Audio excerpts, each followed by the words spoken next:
Bonjour à tous, je suis Marion et j'ai lancé Agoyamam en mai dernier. Comme une nouvelle destination bien-être, Agoyamam est une invitation au partage d'énergie positive pour prendre soin de son mental. Aujourd'hui, Agoyamam a grandi et Alexandra a rejoint l'aventure. Nous sommes toutes les deux convaincues que le mental, souvent oublié, souvent négligé, est la clé de nos futures réussites. Parce qu'aller au bout de ses rêves n'est pas juste un concept marketing et utopiste.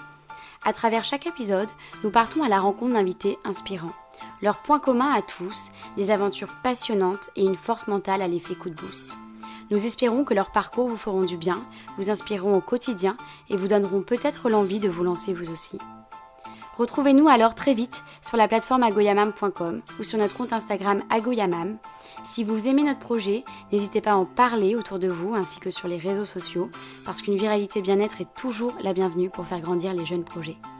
On compte aussi sur vous pour mettre 5 étoiles au podcast sur l'application Apple Podcast. Quelques minutes de votre temps suffisent et nous permettent ainsi de faire connaître Agoyamam à un maximum de personnes. Bonne écoute!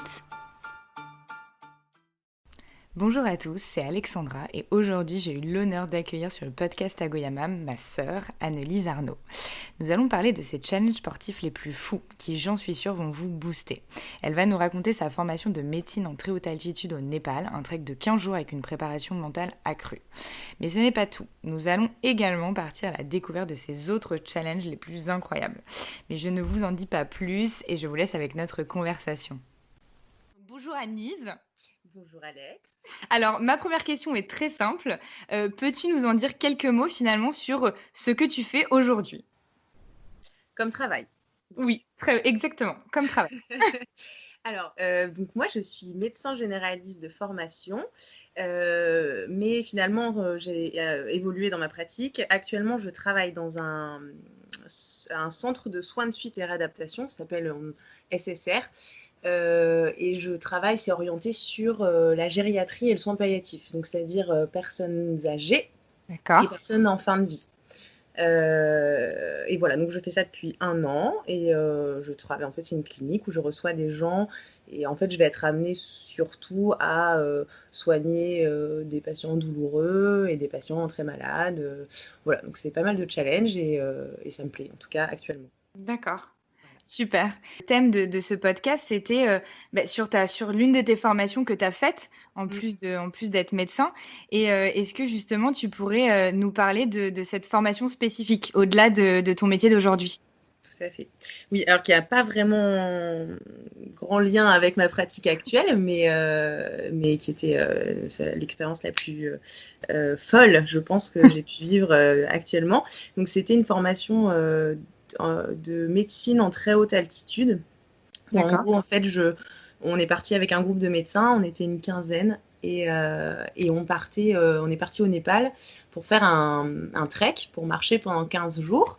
Et tout au long de ce trek, on avait des formations le soir. En fait, on avait des cours avec le guide qui, du coup, nous formait aux situations d'urgence en très haute altitude, comme l'état de mal en haute montagne, ou comme prendre en charge des fractures, enfin des accidents en très haute altitude. Et donc voilà, donc très très intéressant. Finalement, ce que j'en tire, c'est plutôt l'expérience personnelle. Enfin, ce qui m'a vraiment, moi en tout cas, m'a marqué et qui maintenant, ce que j'en garde le plus de cette formation, c'est vraiment moi personnellement l'aventure plus que les connaissances, puisque finalement j'ai pas eu un parcours professionnel qui m'a permis de mettre en pratique ce genre de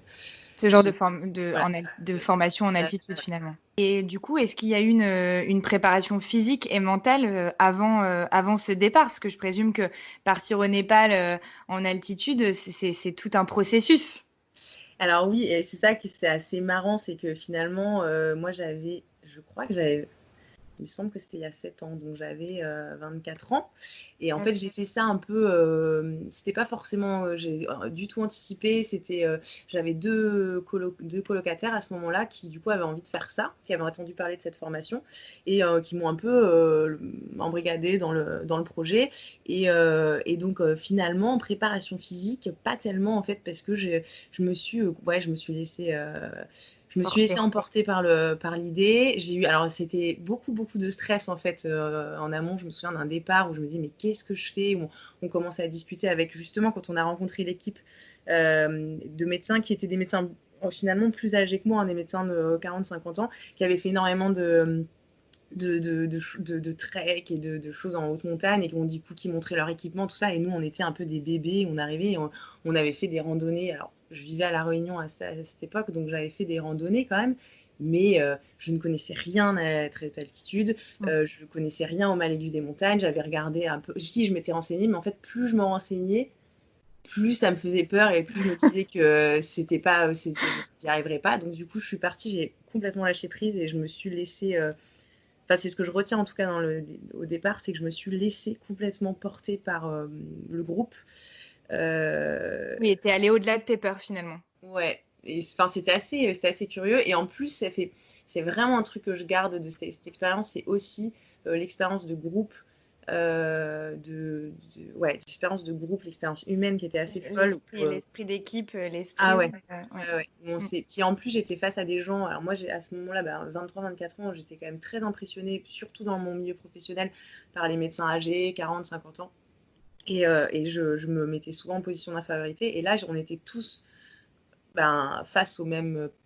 On était tous objectif finalement. Face au même objectif, face aux mêmes problématiques, aux mêmes difficultés, avec des expériences différentes et surtout un physique différent. Mais finalement, en fait, moi, ça m'a énormément fait du bien parce que j'ai pas eu tant de difficultés que ça, parce que je pense que j'ai été complètement poussée par l'adrénaline et la folie du truc, la beauté des paysages et tout ça. Enfin, c'était. Oui, et puis vous étiez ensemble, donc comme tu dis, le syndrome d'infériorité, là, il était minime étant donné que, comme tu dis, vous étiez tous au même niveau. Ouais. L'objectif était le même, donc vous avancez ensemble.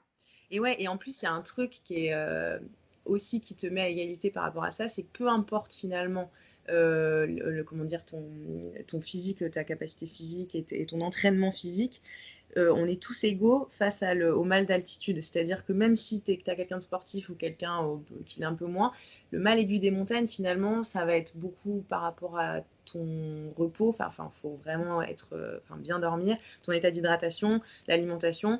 Et tout ça, finalement, on était tous au même niveau puisqu'on était en groupe, qu'on mangeait les mêmes choses et voilà, il fallait faire. Enfin, il y avait vraiment, je sais pas comment dire, il y avait vraiment, déjà, on s'entendait tous très bien. Ouais. C'était hyper fort, quoi. Et puis voilà, et après, il y a cette espèce d'objectif commun on marche. Enfin, déjà, moi, ça, c'est quelque chose que j'adore, marcher dans la nature et de marcher tous les jours et de savoir qu'à la fin, on a une finalité. Donc cette formation, voilà, moi c'est pour ça ce que je disais au début, cette formation, j'en garde plus sur cet objectif-là et ce trek que plus que la formation médicale, mais c'était une énorme surprise. Moi, j'y allais un peu pour suivre les copains et finalement, j'en suis ressortie, mais il y a eu un avant-après. Changé.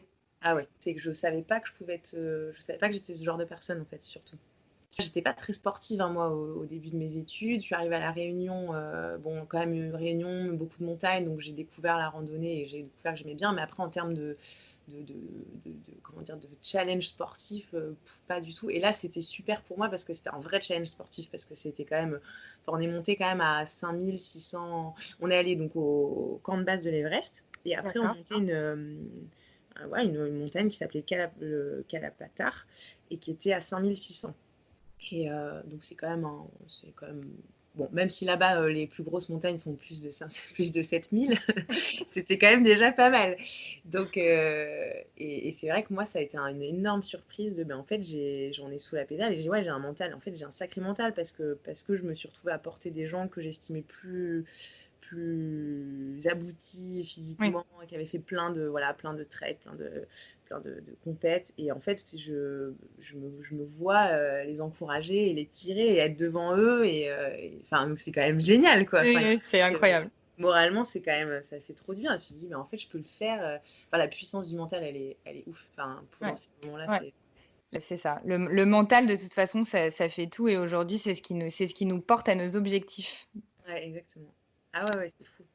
Et justement, quand tu es arrivée au point final, quels ont été tes sentiments, ton ressenti sur l'instant T? Est-ce que tu t'en rappelles? Ah, mais complètement. Ça, c'est vraiment un truc que j'espère ne jamais oublier. Et surtout, quelque chose que maintenant qui me porte sur tous les autres projets, c'est que j'ai envie de ressentir ça. C'est que je pense que je me suis enfin, rarement sentie aussi bien de ma vie qu'à ce moment-là. C'est qu'il y avait un. Tu sais, j'en reparlais encore, du coup, parce qu'on en discutait, j'en reparlais à maman tout à l'heure. C'est je.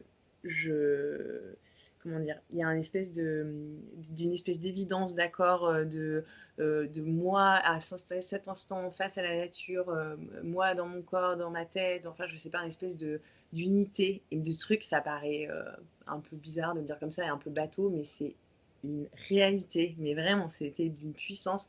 Et puis, enfin, mais même d'en parler, ça me fait un truc dans le ventre et je me dis, mais je veux revivre cette sensation-là. Et je pense qu'il n'y avait pas que la puissance de. Bah, c'est sûr que c'était magnifique et que c'était voilà, c'était fou, mais je pense qu'il y avait vraiment tout embrigadé, l'aboutissement de, voilà, de quelque chose, d'être arrivé au bout de l'effort et tout ça. Il y avait la beauté du paysage, puis vraiment, moi, le rapport avec la nature, je le vois puisque c'est toujours présent. Toutes les choses que je fais, enfin, tous les objectifs sont quand même souvent en lien avec la nature parce que je sens que ça me fait énormément de bien en fait. Il y a voilà, une espèce d'unité qui est hyper appréciable. Et voilà, moi, j'y pense très souvent à cet état-là quand j'étais en haut de cette montagne, même s'il y avait toujours l'Everest qui était encore plus haut. Et en tout cas, c'était d'une puissance. C'était la réalisation du rêve. Ah ouais, ouais. Et puis le rêve abouti. Ah ouais, il y a un côté même un peu orgasmique, hein. C'est vraiment Oui. puissant, quoi. C'est vraiment. Et surtout, tu l'as fait. Toi, Oui, oui, mais voilà. Annie Arnaud, tu l'as fait. C'est ça, exactement. Ouais, ouais, et puis c'est ça, et puis tu te retournes, en fait, et puis tu fais un peu un check à ton toi de un peu ado ou jeune fille qui se prend la tête sur plein de choses, sur des détails, puis qui n'a pas confiance en toi et qui te compare aux autres, que tu admires, tout ça. Et en fait, c'est là tu te dis, mais en fait, bah, je suis capable de faire des trucs chouettes, quoi, et puis surtout des trucs qui me ressemblent. Qui te stimule et qui te ressemble. Énormément de bien. Donc moi, ça a été un tour, enfin, je pense réellement, mais c'est marrant parce que pas sur le moment, c'est vraiment a posteriori où tu te retournes et tu dis, cette expérience-là, elle a été un tournant pour moi dans ma vie. Oui, c'est vrai parce que finalement, quand on arrive à un certain objectif, bon, bah, sur le moment, il y a plein d'émotions, puis après, bon, la vie reprend son cours Ouais. et plus on grandit et plus on se retourne justement sur cette expérience et on se dit: «Mais waouh! Mm. Ah ouais. En fait, ça m'a apporté tellement de choses». Est-ce que ça t'aide justement dans d'autres choses que tu entreprends, à te dire, «J'ai fait ça, pourquoi je ferais pas autre chose?» Ouais, alors, si, je pense qu'en fait, si, ça m'a aussi permis, bah, cette phrase toute bête qui est un peu à la mode, mais qui est réelle, hein, ce truc de sortir de sa zone de confort, en fait. Mmh. Vraiment, Oui. je sens qu'à partir de ce jour-là, de cette expérience-là, j'ai l'impression, puis quand je regarde après tout ce que j'ai fait, oui, ça m'a débloqué un truc, ça m'a permis de me dire que, bah oui, en fait, même si les gens te disent, mais pourquoi tu vas faire ça? Ou c'est bizarre, ou ça rentre pas dans ta comment dire, Bah, dans ton chemin, enfin dans ta ouais, vie, voilà, un peu tout ouais. tracé, et puis je me suis dit, bah si, moi je vais le faire, et puis on verra, et puis ça marchera pas, mais je me lance. Et donc, que ce soit pour le boulot, que ce soit pour après le loisir, les loisirs, le sport, tout ça. Et c'est vrai, en fait, finalement, je me suis fixé cet objectif-là de courir un marathon, alors que je suis pas je cours régulièrement, mais je suis pas non plus une grande coureuse. Et finalement, autour de moi, quand j'en ai parlé, j'ai beaucoup de gens qui m'ont dit, mais attends, c'est marathon, c'est dans 2 mois, c'est beaucoup trop tôt, enfin, je sais pas, tu vas. Et puis, bah, en fait, je l'ai fait. Et c'est ça. Et alors du coup, le Népal, c'était donc quand tu avais 24 ans et le marathon, c'était Bah, l'année dernière. Donc là, j'avais donc 30 ans. 30 ans. Ouais, marathon des 30 ans. Et la préparation était là ou Et tu t'es ben, lancée du jour au lendemain? là, bon, après, c'est toujours pareil, acceptons d'être ce qu'on est, puisque moi, je suis quand même enfin, j'ai compris que j'étais quelqu'un, je suis pas dans comment dire, j'anticipe très peu les choses, j'aime bien, je suis un peu sur l'instant, et puis voilà, ce qui est un peu bordélique, hein, mais je suis comme ça, donc j'ai accepté. Mais du coup, bah, le marathon, en fait, il y a eu cette espèce de phase de vie un peu de panique parce que ouais, je sais pas, il y a des moments où en fait on se retrouve, on se dit mais qu'est-ce que, bon bah ok, le travail ça va, la vie, le couple ça va, voilà, mais et puis en même temps ça va pas quand même, tu sais pas pourquoi, mais voilà, donc tu dis bah, un objectif, allons-y. C'est Donc ça. du coup, Du coup, allons-y, marathon. Pourquoi pas, marathon. Et en fait, sauf que j'ai regardé, c'est pareil, c'est tout bête, hein, mais j'ai regardé, je dis, quand est-ce qu'il y a un marathon, pas trop loin de chez moi.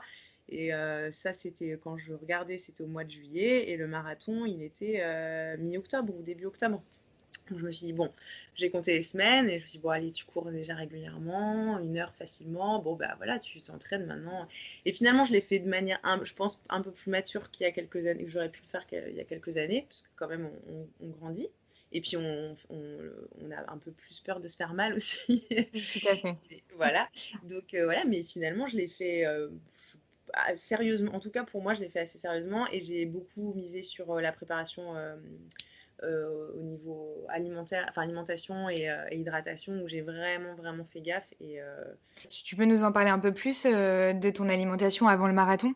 Et alors bon, déjà, ce que j'ai essayé de faire, c'est d'avoir une hygiène de vie, c'est-à-dire de manger. Bon, après, ça, c'est quelque chose que moi, je trouve que dans mon quotidien, je le fais déjà de manière régulière, Régulièrement. c'est-à-dire manger de manière plus saine, moins d'aliments transformés, cuisiner mes légumes, tout ça, je mange plus de viande, voilà, donc déjà ça, moi, ne pas grignoter, mais c'est pas quelque chose que je fais de toute façon depuis longtemps. Et ensuite, après, les quelques semaines avant le marathon, c'était arrêter de boire, ça c'est sûr, de l'alcool, et manger, enfin m'hydrater, mais énormément. Après, moi, j'ai simplifié le truc, parce que le truc, c'est que moi, c'est ça, il faut pas que ce soit trop compliqué. S'il y a trop à telle heure, il faut que tu manges ça, tel truc, tel machin, je sais très bien que je vais craquer, que je vais pas tenir. D'accord. Je me suis simplifié ma préparation. On m'a dit il faut boire beaucoup, donc je me suis hydratée énormément, c'est-à-dire que j'ai bu, je me souviens, j'avais ma bouteille d'eau ou de thé que je remplissais, où j'ai bu, je crois, je buvais 2 litres d'eau par jour les 2 dernières semaines. Ce qui a été compliqué parce que du coup, c'est voilà, c'est beaucoup quand même, 2 litres d'eau par jour. Et après, toute la dernière semaine, les semaines d'avant, j'ai limité tout ce qui était matière grasse. Et je mangeais voilà, beaucoup de légumes cuits, peu de crudités et puis Féculents. beaucoup de féculents, ouais, des pâtes. Féculents, ouais, des pâtes. Au début, en amont, vraiment, avant, je sais pas, on va dire un mois avant, j'essayais de manger plutôt des pâtes complètes. Et par contre, la dernière semaine, j'ai fait féculents, mais j'ai mangé. Après, mais bon, ça s'est bien passé. Et je mangeais, je pense, 200 grammes de pâtes le midi, 200 grammes de pâtes le soir et 2 litres d'eau. Mais n'empêche que ça a super bien marché. C'est la première fois parce que j'avais fait d'autres un peu challenge sportifs, des semi-marathons ou des petits trails. Et je n'avais pas du tout fait de préparation au niveau alimentaire. Je me disais, bon, voilà, je mange bien et puis c'est tout. Et franchement, de recharger en féculents, mais ça change tout. Ça marche, mais ça marche vraiment. C'est-à-dire que moi, dès que j'ai eu des petits coups de mou là où on sent que les jambes elles coupent, et en fait en attendant 10 minutes on sent que ton corps il redécharge et il relibère un peu ses réserves, et franchement ça a super bien marché. Et l'hydratation, je pense aussi pour les muscles, c'est certain que ça m'a sauvée. Oui. Ah oui, t'as pas eu de douleur. Donc à l'après, alors c'était. Après, c'est fou. Je me souviens, j'étais à Paris, je retrouvais les copains en terrasse et je n'avais pas mal. Ils me disaient, mais comment tu fais? 48 heures plus tard, j'ai eu des douleurs le soir même du marathon, ça c'est certain. Je ne pouvais plus plier les jambes. Mais par contre, le lendemain, même le lendemain, je crois. J'ai pas eu de courbature. Et alors, les émotions à la fin de ce marathon, du coup, comparé au Népal, alors c'est peut-être pas la même chose, mais c'était pas la même chose. C'était par contre là, j'ai ressenti l'espèce d'euphorie l'accomplissement, non? Ouais, mais de l'accomplissement. Mais là, je pense que c'était vraiment purement physique. C'était les décharges endorphines, l'espèce de ce qu'on dit là de décharge du runner, quoi, de celui qui court, qui est un peu qui est euphorique au bout d'un certain temps. Et là, enfin, franchement, moi j'étais les 10 derniers kilomètres où du coup mon ami m'a accompagnée pour ces 10 kilomètres pour me soutenir, et j'étais il m'a dit, mais enfin, il dit, pour moi je pensais pas que tu avais déjà couru 30 kilomètres tellement je rigolais, je faisais des blagues, c'était très euphorique, quoi. Donc du coup c'était génial. Et quand je suis c'est l'euphorie du runner. L'euphorie, complètement. J'étais complètement euphorique. Puis du coup, une espèce de fierté de l'avoir fait, parce que d'autant plus, j'avais la sensation que, bon, déjà, moi, je pensais vraiment pas y arriver. Et puis, en plus, que mon entourage n'y croyait pas non plus. donc, il y a eu une fierté. Tu leur as montré que tu pouvais le faire. Mais c'est drôle parce qu'on a eu une autre personne, effectivement, dans le podcast à Goyamam qui nous a parlé d'un marathon qu'il a réalisé et il nous a dit exactement la même chose. J'ai dit à mon entourage que je l'avais fait. Et je l'ai fait. Et c'était le sentiment ouais. le plus agréable finalement de tout ce processus Ouais. d'accomplissement. Bah oui, et puis c'est ça, c'est quand on fonctionne par objectif, bah c'est ça, quoi, c'est la réalisation du truc. Et puis peu importe, finalement, moi je sais pas si c'était vraiment le marathon lui-même, parce que je me souviens, je m'étais renseignée pour faire un triathlon, ou pour faire. Moi, il y a un côté objectif. Ah En oui, fait, c'est ça les deux ambitions finalement. ouais, C'est le dépassement de toi, de soi, ouais. et sortir de ta zone de confort. Ouais, c'est sûr. Donc aujourd'hui, ce qui t'anime dans la vie de tous les jours, c'est d'avoir ces objectifs. Bah, en tout cas, je me rends compte que c'est grisant et oui, ça me porte, je pense, beaucoup, et ça m'évite de m'enfoncer dans des questions un peu existentielles. Et puis, en fait, on peut avoir tendance à vachement se regarder comme moi, j'aime bien cette expression, c'est se gratter les croûtes.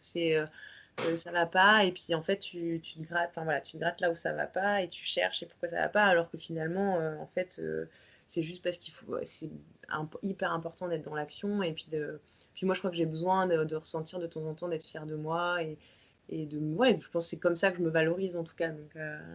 Oui, tout à fait. Ouais, donc c'est ça. Mais il faut le comprendre. Tu mets ton petit temps, mais j'ai 30 ans, j'ai compris. C'est beau, c'est beau. Et alors, du coup, ça m'emmène à te poser la question, est-ce que tu as fait autre chose de fou, hormis marathon et le Népal? Mais après, moi, j'ai fait un truc absolument génial, enfin, que j'ai adoré, mais par contre, effectivement, qui a été vu comme quelque chose de un peu fou pour les autres. D'accord. En fait, j'ai fait un stage de survie. J'ai D'accord. Alors, fait donc l'année dernière. Donc, en fait, non, c'est marrant parce que ça a été à peu près la même période. Ouais, c'était quasiment à un mois du marathon. En fait, si j'ai eu un petit moment l'été dernier, un peu, voilà, je pense ah ben oui, si, c'était ça. C'est parce que j'ai lu un livre qui m'a énormément chamboulée, qui s'appelle Dans la forêt. Alors, j'avais déjà oublié l'auteur. Et en fait, c'est l'histoire de deux sœurs qui, en gros, vivent dans une maison en campagne, dans la forêt, hein, et qui perdent leurs parents et se retrouvent livrées à elles-mêmes, sachant qu'en plus, on est dans une situation où c'est un peu la fin du monde, et il n'y a plus de, voilà, il y a plus de, comment dire, de société, il n'y a plus de commerce, il n'y a plus rien. Elles sont livrées à elles-mêmes dans la forêt, dans leur maison. Et bon, bref, et toute l'histoire est absolument géniale. Enfin, moi, j'ai adoré.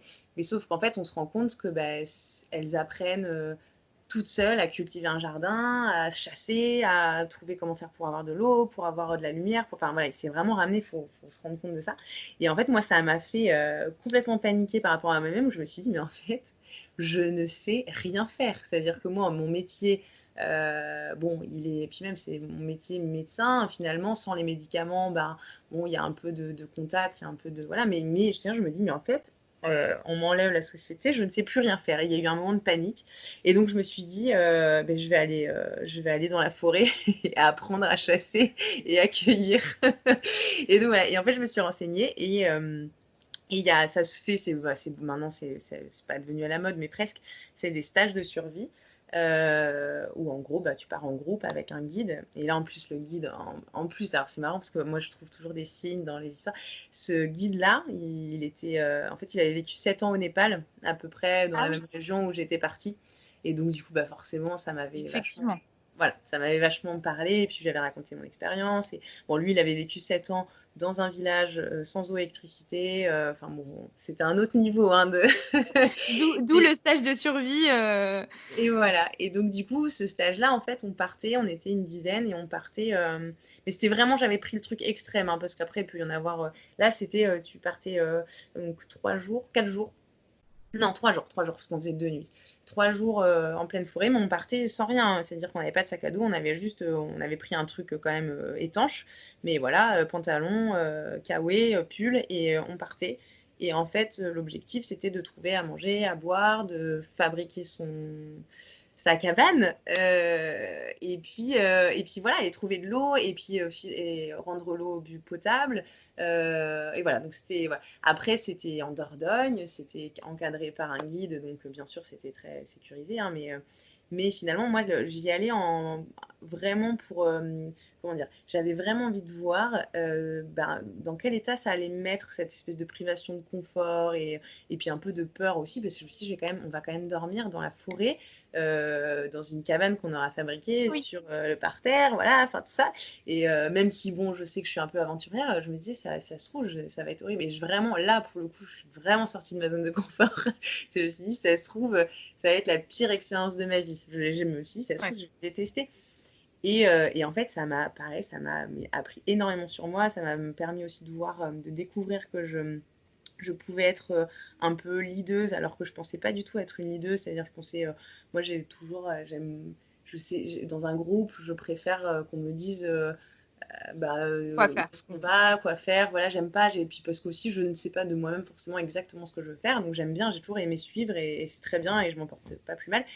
Et là, je me suis découvert cette espèce de rôle un peu de leaduse, où j'ai trouvé, je faisais à manger pour les gens, je leur disais, bah voilà, on va faire ça. Enfin, c'était assez étonnant. Enfin, ça m'a vachement surpris. Et puis surtout, j'ai pas souffert de la soif, j'ai pas trop mal dormi. Mais après, faut pas non plus déconner, c'était pas génial. Mais voilà. Et donc non, c'était complètement fou, cette expérience. Après, il y a eu moi aussi, cette expérience m'a permis d'arrêter complètement de manger de la viande. Ça a été, au moins, ça a été immédiat. C'est-à-dire qu'on a chassé un lapin.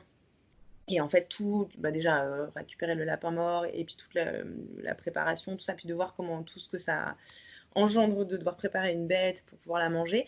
Je me suis dit, bah là, je crois que moi, je peux pas faire ça, donc je vais pas. Voilà, il y a vraiment eu un truc où je me suis dit, bah non, ça, c'est clair et net que c'est fini. Donc ça aussi, pour moi, c'était assez positif finalement. Je me suis dit, bah moi, j'ai compris. Donc voilà, plein de choses, mais ça, c'était un sacré truc. Bon, 3 jours, pas plus, hein. Oui, voilà, 3 jours.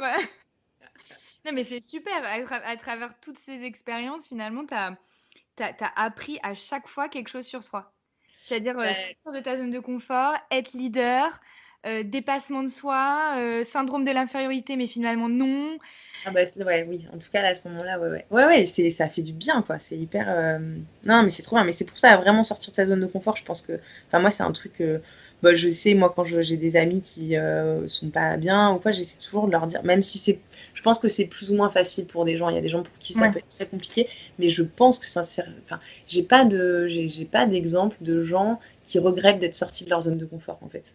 J'ai l'impression, je sais pas, mais en tout cas. Toi, c'est le conseil que tu donnerais, à des gens qui voudraient demain, se lancer dans un objectif, assez, dingue, Ah ouais, de mais leur dire: «Allez-y, foncez». ouais. Ah mais complètement. Et vraiment de se dire justement, c'est pas parce que ouais, je pense que ça, quoi, sortir de sa zone de confort, ça veut dire ça, ça veut dire d'avoir peur d'être inconfortable dans une situation. Mais finalement, en fait, à chaque fois, moi, quand je refais le point sur mes expériences, oui, effectivement, il y a un moment où tu es inconfortable parce que justement, tu connais pas, tu sais pas, mais en fait, tu en ressors tellement grandi et tellement bien après. Tu es tellement fier, enfin, tu as plein de sentiments hyper positifs. Tu te dis, mais c'est ça en fait la vie. Enfin, moi en tout cas, pour moi, c'est l'intérêt de la vie, c'est quand même ça. Et ça te permet de vivre énormément d'expériences, de te connaître de mieux en mieux. Enfin, donc oui, ce serait mon conseil. Je le vois que je me suis jamais sentie aussi bien physiquement. Puis je pense que mieux tu es dans ta tête, mieux tu te sens dans ton Dans corps, ton évidemment. corps. Et du coup, tu as envie aussi de prendre soin, tu as envie de bien Vice versa, c'est manger, ça. voilà. Parce que t'es pas dans un. Et puis je pense que voilà, après, il y a en opposition, tu vas avoir des gens qui vont avoir des comportements justement destructeurs, mais même à travers l'alimentation ou l'alcool, ou voilà, parce que justement ils sont pas bien. Et donc, voilà, après tous les troubles alimentaires qu'on connaît et tout Oui. ça, et voilà, c'est en opposition à ça. Donc oui, c'est certain que ça va avec, hein. C'est ça. Je suis d'accord. Et le plus important, c'est de croire en soi. Croyez en vous. Ouais, mais c'est pas facile, hein, ça, hein, parce que Non. même, enfin, moi, même à travers tout, moi, c'est des gens qui me réveillent, des amis, ou qui me disent, mais regarde tout ce que tu as fait, mais tu te fais. Après, il y a ta personnalité, hein, tu te fais souvent rattraper par des habitudes ouais, des habitudes de caractère. Je sais pas, ça veut rien dire habitude de caractère, mais des Non, mais si, t'as raison. travers. Si, c'est ça. Parce que c'est ce que je donne aussi comme conseil à des amis qui sont dans une impasse. Je leur dis, prenez une feuille et écrivez tout ce que vous avez déjà réussi. Mm. Tout ce que vous avez déjà réussi jusque-là. Et ensuite, bah, juste regardez tout ce que vous avez fait. Alors, ça peut être des petites choses, hein, avoir le brevet, le bac. Enfin, ça peut commencer Oui, vraiment c'est très ça. jeune. Ça peut être des petites choses C'est que je et se pense que dire, bah, j'ai réussi à faire tout ça. ouais, c'est ça. Pourquoi Mais aujourd'hui? faire attention à pas, parce que comme moi, je trouve qu'on est quand même dans une société justement de l'exploit ou de la performance, il faut avoir fait. Je pense qu'il faut faire attention dans ce truc-là, c'est que c'est justement ne pas être. Enfin, déjà, aussi autre conseil, un truc vraiment là en ce moment moi que j'essaie de m'appliquer à moi, c'est essayer d'être moins exigeant avec soi-même. C'est-à-dire on est dans une société où on est hyper exigeant avec soi-même, on voudrait tout. Alors en plus, alors là, moi, pour le coup, je vais partir sur la condition de la femme, mais parce que je suis à fond en ce moment sur des lectures féministes. Mais du coup, sur voilà, où la femme, faut qu'elle soit aboutie professionnellement, faut qu'elle ait envie d'avoir des enfants, qu'elle éduque Ouais. bien ses enfants, qu'elle aime éduquer ses enfants et s'occuper de ses enfants, qu'elle ait une maison stylée, machin, une super barre. Enfin, il y a tout, quoi. Et qu'en plus, elle soit belle, qu'elle soit sportive, enfin, et en fait, moi, je trouve ça. Alors, bon, même il y en a qui te diront oui, moi, c'est pas vrai, tu me pousses, mais je pense que c'est une réalité. Et je pense que voilà, moi, c'est ce que j'ai. Mais même, c'est ce que j'ai. Pour le coup, c'est un exemple que tu peux donner à tout le monde, mais même aux enfants. Et moi, que je donne à mes patients qui sont très âgés. Des patients qui, par exemple, se sont fait opérer d'une fracture de la hanche et qui n'arrivent pas encore à marcher et mais c'est horrible pour eux, ils se disent mais voilà, je peux plus marcher, je suis nulle et puis comment dire, Dévalorise. ils se dévalorisent énormément en disant voilà, mais regardez, je suis vieux, c'est je suis voilà. Et moi je leur dis toujours mais soyez moins exigeants avec vous-même. Juste là aujourd'hui, bah, vous avez réussi à vous passer du Réveiller. au Déjà, fauteuil. Voilà, juste. essayer d'arriver à avoir ce regard. Ce que tu disais, c'est que qu'est-ce que j'ai fait, qu'est-ce que j'ai voilà, Oui.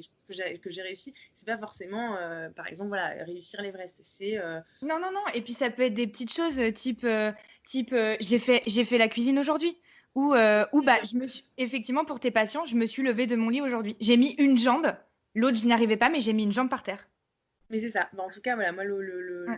l'idée, c'est de se dire qu'il faut qu'on soit un petit peu moins Moins exigeant. parce Je suis que complètement je trouve d'accord. que ça peut te bousiller quand même pas mal hein, d'être trop exigeant, de vouloir trop et de se comparer. Enfin voilà, après c'est tous ces trucs-là. Ouais, ouais. Voilà. Et quel est le bouquin alors que tu lis en ce moment? Enfin, tu as un bouquin. Alors bah, du coup, moi j'avais parlé de ce bouquin là dans la forêt, mais vraiment que je Ouais, conseille et pour ceux qui ont cette espèce de besoin de se retrouver avec la nature et d'accord. retourner avec l'essentiel des choses et tout, moi ça me voilà. Après il est pas forcément très gai, mais très bien. Et après, bah, l'autre, là, c'est plus par rapport à, donc, on va dire, de bouquins de développement personnel. Moi, j'ai essayé de lire énormément de bouquins de développement personnel, mais le seul que j'ai réussi à terminer, bon, c'est classique, hein, mais c'est les 4 accords Toltec. Et c'est pour ça que vraiment, et celui-là, en plus, je me rends compte Mhm. que ça fait, franchement, je me souviens, donc c'était mon père, donc notre père, qui l'avait offert. Et donc, je me souviens, c'était il y a, je pense, sincèrement, mais il y a au moins 8 ou 10 ans. Et j'y pense encore, je m'y réfère encore, mais toute seule, hein, pas, enfin juste, en Oui, fait, je les ai dans la tête et je me fais toujours violence dès que, bah, par exemple, ne pas faire d'interprétation, c'est ne ça. pas prendre les choses personnellement. Alors là, ne pas prendre les choses personnellement, ça sert à rien quelque chose, mais c'est récurrent, c'est tout le temps. À chaque fois, je me dis, attends, là, ça t'a vexé. Enfin voilà, et donc c'est vraiment, enfin moi, je le conseille, mais je le conseille encore à plein de monde. Oui, t'as raison. Et vraiment, ce bouquin, il est petit, il est simple. Et après, il faut lire ce qu'on a envie de lire. On n'est pas obligé de tout lire. Voilà. Mais en tout cas, il est. Voilà. Moi, c'est un bouquin de développement personnel que je conseille. Après, je n'ai pas approfondi. Il y a peut-être des bouquins vraiment. Oui, oui, bien sûr. Non, moi, je le conseille totalement aussi. Je l'ai lu et il est vraiment incroyable. C'est ce qui m'aide aussi dans la vie de tous les jours. Se noter les 4 accords en fait sur un petit carnet et dès que ça va pas, se référer à ça. Parce que, comme tu dis, on oublie vite quand même. Ah On oui, oublie vite, on passe vite à autre chose. Et puis après, on se dit, ça va pas du tout, je suis dans un engrenage négatif et voilà. Et en fait, non. non, mais c'est On pour ça. réussit. Voilà. Moi, je pense que s'il y a bien. Ouais, ouais, ouais. Mais en tout cas, c'est ces deux bouquins. Ok. Je Voilà. redonnerai le nom Et oui, par contre, je me de, suis. de l'auteur pour Dans la forêt. Ouais, je me Je souviens. redonnerai. Pas de problème. Bon, bah super. Merci beaucoup parce que c'était un échange extrêmement riche et je suis sûre qu'il y en a plein qui doivent se retrouver dans tout ce que tu as dit et je suis persuadée que ça va les booster parce que ton histoire est très, très inspirante. En tout cas, ça fait énormément bien d'en reparler. Donc Et en plus, tu n'as que 30 ans, donc on refera un podcast bientôt quand tu pourras nous raconter d'autres choses que tu as faites, peut-être. je pourrais parler de ma formation en permaculture, puisque c'est le prochain projet. Donc, bah alors, deux mots sur ce prochain projet, on est toutes oui. Non, mais après, très simple, très bête, juste une envie de. Ben, avec cette période de coronavirus où on s'est retrouvés tous un peu chez nous, et puis ben, besoin de nature, j'ai voulu faire pousser mon potager, je pense, comme à peu près 80% de la population qui avait un jardin. Mais finalement, je me suis rendu compte que je ne savais pas vraiment faire. Et du coup, et voilà, comme j'ai envie de faire ça, voilà, je me suis dit, j'ai envie de me former. Et en parallèle, en fait, c'est un monsieur qui travaille dans une ferme et qui est aussi naturopathe. Et donc, pareil, je me dis, comment dire, pour professionnellement très, très formateur, c'est que la naturopathie, ça va me permettre d'aboutir un petit peu, de compléter professionnellement, parce que je me retrouve face à des fois des impasses par rapport à la médecine qu'on a pu m'apprendre, par rapport aux médicaments, aux antalgiques voilà, qu'on utilise en médecine générale. Et voilà, et j'aimerais bien compléter en tout cas mon champ de connaissances pour pouvoir proposer d'autres choses. Voilà, donc je me dis, c'est très bien. Personnellement, je vais me former à quelque chose qui m'inspire, et professionnellement, je vais pouvoir un peu plus, comment dire, enrichir. Enrichir, ouais, exactement, enrichir ta pratique. Ouais. Donc voilà, donc trop bien. Génial, génial. On a hâte de connaître les prochaines étapes alors. Bon, merci beaucoup, merci à toi. Merci plein à de toi. bonne humeur, plein de bonnes énergies, on adore. Non, mais c'est trop bien, j'adore. J'espère du coup à très vite. J'espère que ce nouvel épisode d'Agoyamam vous a plu. Merci à vous de nous écouter et d'être à chaque fois de plus en plus nombreux. Si vous aimez notre projet, n'hésitez pas à en parler autour de vous ainsi que sur les réseaux sociaux. Une viralité bien-être est toujours la bienvenue pour faire grandir les jeunes projets. Nous espérons bien sûr que toutes ces bonnes ondes vous permettront d'accomplir au mieux vos projets pro et perso et surtout vous fileront un sacré coup de boost. À très vite!